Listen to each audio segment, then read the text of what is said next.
নমস্কার বন্ধুরা, বিন্নসাদের ব্যঞ্জনে তোমাদের সবাইকে স্বাগত। আশা করি তোমরা সবাই ভালোই আছো। আজকে চলে এসেছি তোমাদের সঙ্গে আবার একটা নতুন রেসিপি নিয়ে, পটলের একটা নিরামিষ রেসিপি।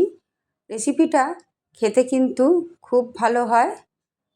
চলো কিভাবে আমি রেসিপিটা বানিয়েছি তোমাদের সঙ্গে শেয়ার করি। কয়েকটা পটল আমি নিয়েছি। এগুলো আমি দুদিকে মুখগুলো চিড়ে নিয়েছি আর এইভাবে একটু খোসা রেখে নিয়েছি। 100 গ্রাম চীনাবাদাম আমি ভিজিয়ে রেখেছি, তারপর খোলাগুলোকে ছাড়িয়ে নিয়েছি। একটা মিক্সিং জার নিয়ে নেব, তাতে আমি যে বাদামটা নিয়েছি সেই বাদামটা আর 4-5টা কাঁচা লঙ্কা আমি দিয়ে বেটে নেব। এইভাবে পটলটা রান্না করলে খেতে কিন্তু খুব ভালো লাগে। বাদামটা আমার বাটা হয়ে গেছে, দেখো। এইবার আমরা রান্নায় যাই, চলো।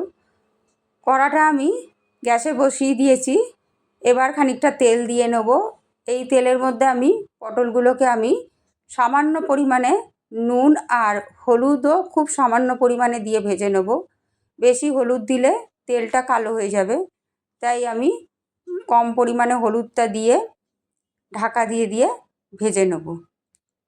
এইভাবে পটলটা রান্না করলে খেতে খুবই ভালো লাগে। গরম ভাতের সঙ্গে এইরকম ধরনের রেসিপি খেলে দারুণ লাগে, আর অন্য কিছু লাগে না। সাধারণত আমরা ননভেজ খেয়ে অভ্যস্ত, কিন্তু এইরকম ধরনের ভেজ রেসিপি দারুণ লাগে খেতে। তোমরা অবশ্যই বাড়িতে একবার ট্রাই করে দেখো, কত ভালো লাগে রেসিপিটা। পোস্ত, সর্ষে অনেক কিছু দিয়েই হয়তো খেয়েছো, কিন্তু বাদাম দিয়ে খেয়ে একবার দেখো স্বাদটা কি দারুণ লাগে। পটলগুলো আমার সব ভাজা হয়ে গেছে, আমি তুলে নিয়েছি। আর একটু পরিমাণে তেল আমি কড়াতে দিয়ে দেবো। এবার যে বাদাম আর কাঁচা লঙ্কাটা বেটে রেখেছিলাম সেটা তেলের মধ্যে দিয়ে দেবো, আর সামান্য পরিমাণে একটু জিরে গুঁড়ো দেবো। ভালো করে বাদামটাকে কষে নিতে হবে যতক্ষণ না বাদামের কাঁচা গন্ধটা চলে যায়। এইভাবে বাদাম পটল আমি রান্না করি, খেতে কিন্তু খুব ভালো লাগে আমার।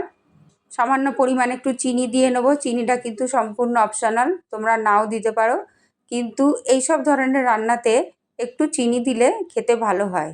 বাদাম বাটার যে জলটুকুন ছিল তার মধ্যে সামান্য একটুখানি আমি দিয়ে নেবো। এইবার এটা ভালো করে কষে নিয়ে পটলগুলোকে আমি ঢেলে খুব ভালো করে নাড়িয়ে চাড়িয়ে দিয়ে আবার ঢাকা দিয়ে দিয়ে পটলটা আমি কষে নেব।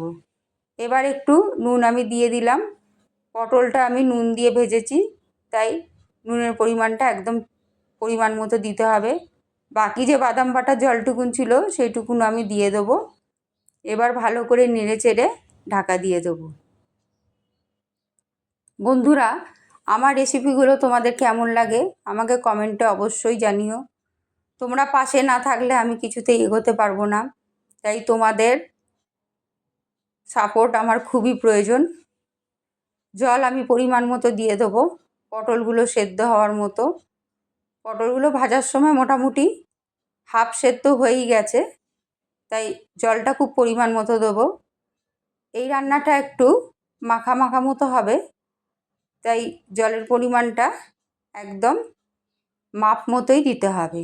ওপর থেকে সামান্য একটু কাঁচা সর্ষের তেল ছড়িয়ে দেবো, আর 4-5টা কাঁচা লঙ্কা দিয়ে দেবো।